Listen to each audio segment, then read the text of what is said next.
I'll check in a minute. Either one. I know what your Twitch and your YouTube are.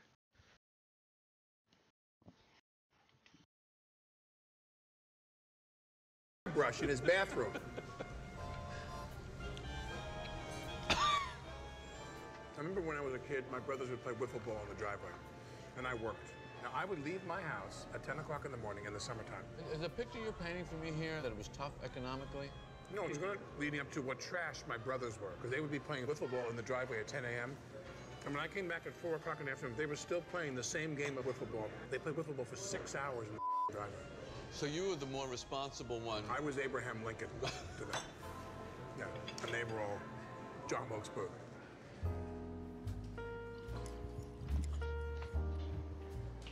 What's it like being a dad for you? Being a dad is you know, it's a surfboard on a rainbow.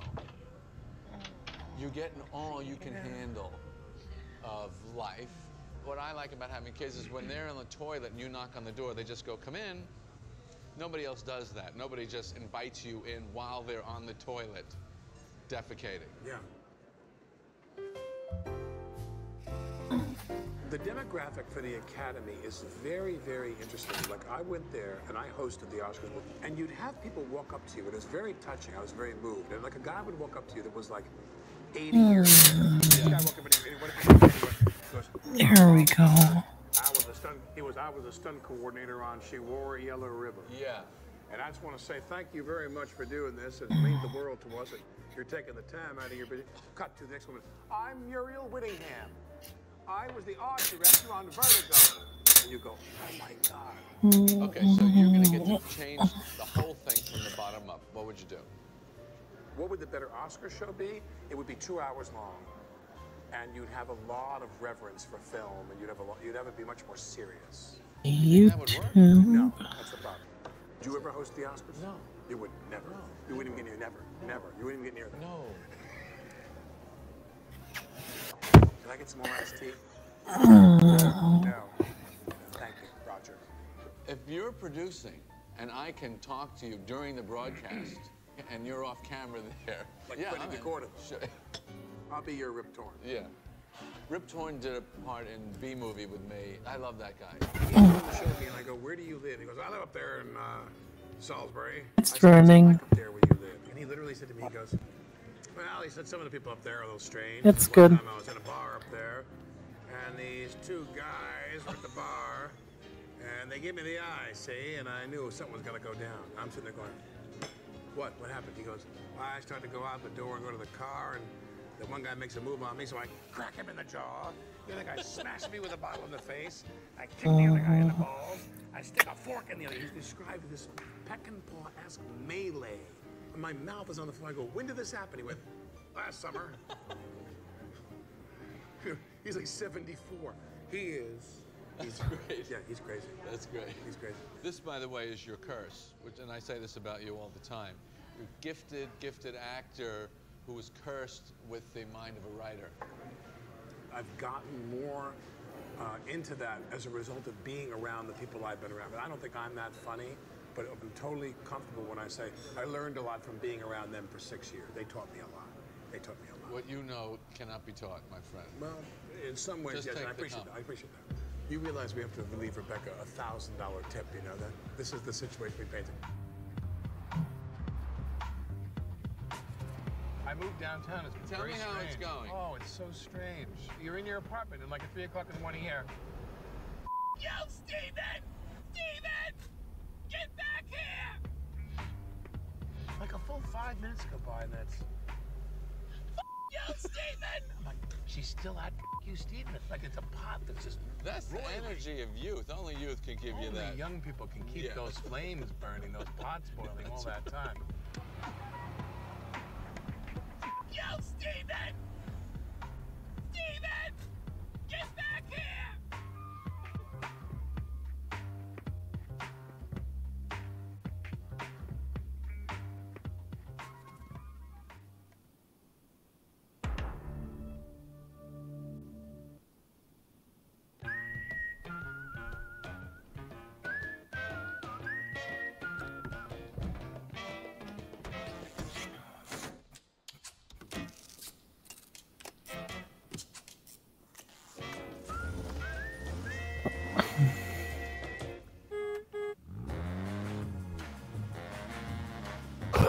1964 Morgan Plus 4 in brilliant blue with a black interior.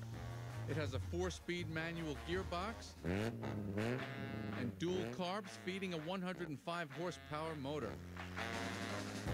Morgans are unbelievable cars. They're very British. Brits like tradition. This basic design has been in production since 1936. The frame is actually made of ash wood, which makes no sense. Wood is not for cars. It's for ventriloquist dummy heads. These cars are so cool to me because they just don't care what the other companies are doing. A lot like my very special guest today, Mr. Stephen Colbert. Former host of the Colbert Report, and has recently been picked by CBS to replace David Letterman and be their late-night talk show star. You never told me it was fun! Stephen also looks like a very conventional, functional person, but inside his head, he's a madman. Oh my God. Can you dig it? Hello? Stephen? Jerry? Are your children at home? No, they're not. That's an odd lead to a conversation, I have to say, though. I wanted to have breakfast with somebody amusing, someone witty. I'm out of practice. I haven't had a television show for almost 5 months. Come and see yourself as a sports car. I'm Jerry Seinfeld, and this is Comedians in Cars Getting Coffee.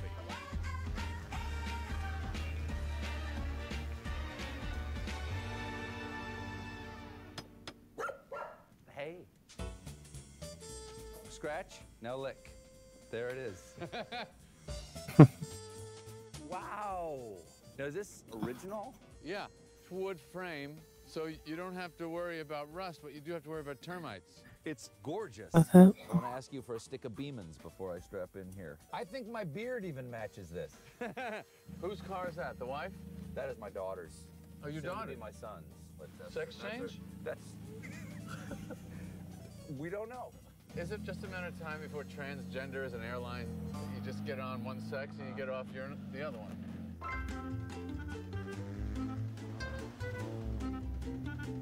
It really has that airplane feel to it. I feel like we're about to fly across the English Channel to save the people stranded in Dover. Perhaps this summer we could rent a cottage on the Isle of Wight. It's not too dear. Yeah, exactly. Turn signals, you're gonna love this. Here's my horn.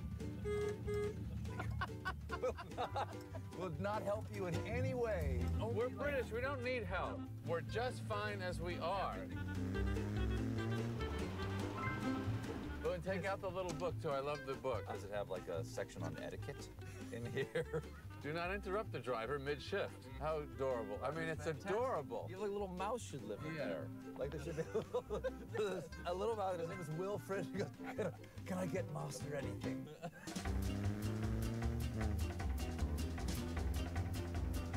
This is 64? 64. I was born in 64. No. Yeah. I love how dangerous this feels. Watch this. Is that the most precious? Open up this, and Wilfred is on a little bike. On a chain, making the move. I wasn't aware that it was spinning, Master.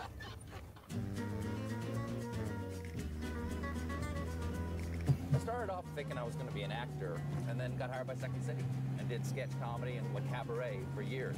I started The Daily Show on June 2nd, 1997. That was Craig Kilborn years. And then I left. I came back in 2000 for the election. And there was this new guy hosting, Jon Stewart, who my wife knew, actually. Well, she always lords it over me that she's known Jon longer than I have. I think like his roommate dated her roommate or something like that. Right. And when he got the gig, she's like, that's Jon Leibowitz. What's he doing? He's not funny.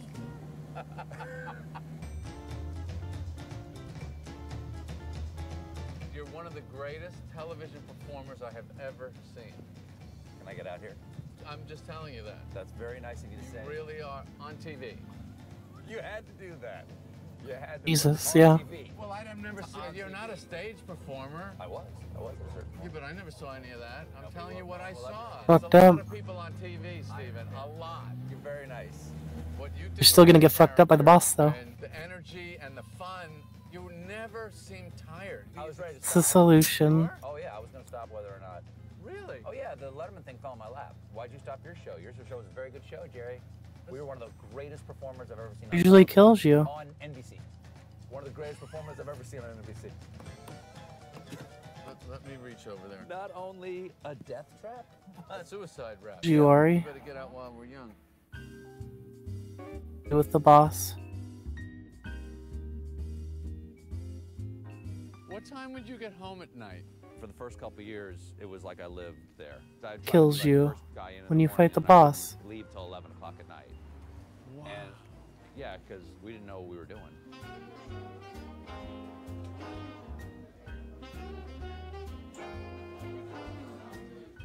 Can we start with some coffee? Sure. Thank you.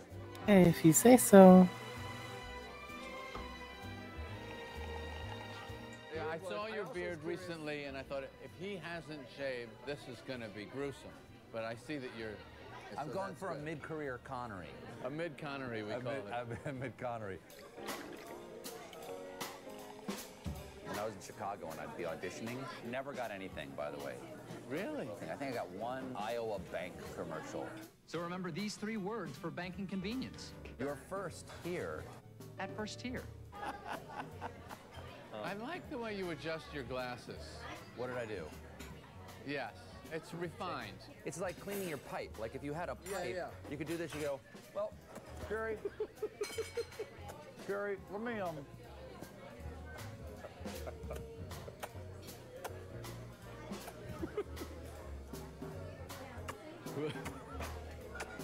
Come on, let's be honest. A pipe and a beard is gross. It's just What, 'cause gross. it lingers, It's or- just everything is hanging in yellow. The cheese, the eggs, it's all yellow. He's growing beards. He's packing bowls. The cheese. I don't think I'm gonna have a good day today. Oh my God. Oh my God. Have you ever smoked a pipe? No, but I own several nice pipes. I can't believe you could do that pipe thing without being a pipe smoker. You did that so well. I'm sure you have talents. This is my biggest one. Noticing. Noticing what the hell's going on. That's very nice. My dad smoked a pipe. My dad was smoked a pipe. That's where you got it There it from. is. He ran a hospital. You ever seen the movie Hospital with George C. Scott? I would like to talk about George C. Scott. George C. Scott. Are we ever The Flim Flam Man. gonna see Patton. those guys again? I did a show at Second City once where we were doing a men's movement scene where we're all like getting in touch with our primal masculinity, and 5 guys are in the scene. We all started chanting George C. Scott. Oh, George C. Scott. That was the most masculine thing we could say. Steve McQueen has become a symbol of what men used to be that we miss. It would be wonderful to find out that Steve McQueen was gay, though. Him and Charles Bronson. Oh, yeah, you. Oh, come on. Oh, come on. Come on, wake up. Morning, noon, and night. He was running around with Rip Taylor, Paul Lynch, Gomer Pyle. They had a poker game every Tuesday night. Yep. Yeah, they're all gay. Everyone's gay.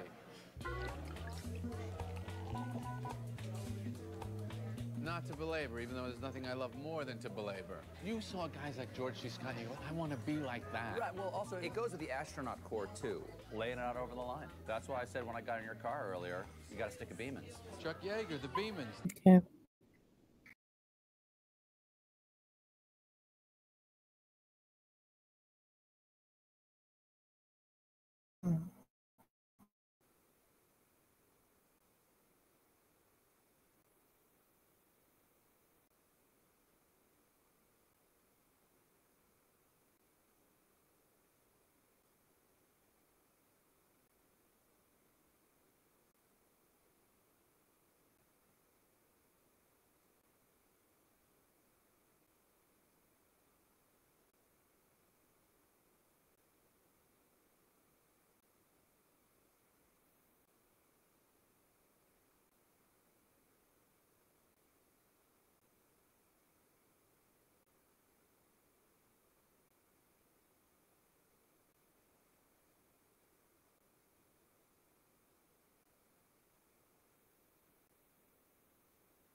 Bye. Have fun. The right stuff. At the end of that movie, the last line of it is they're driving up on his wreck when he's chasing that demon, and they're looking at the smoke, and here comes Sam Shepard, cut up and bloody, but looking good. And the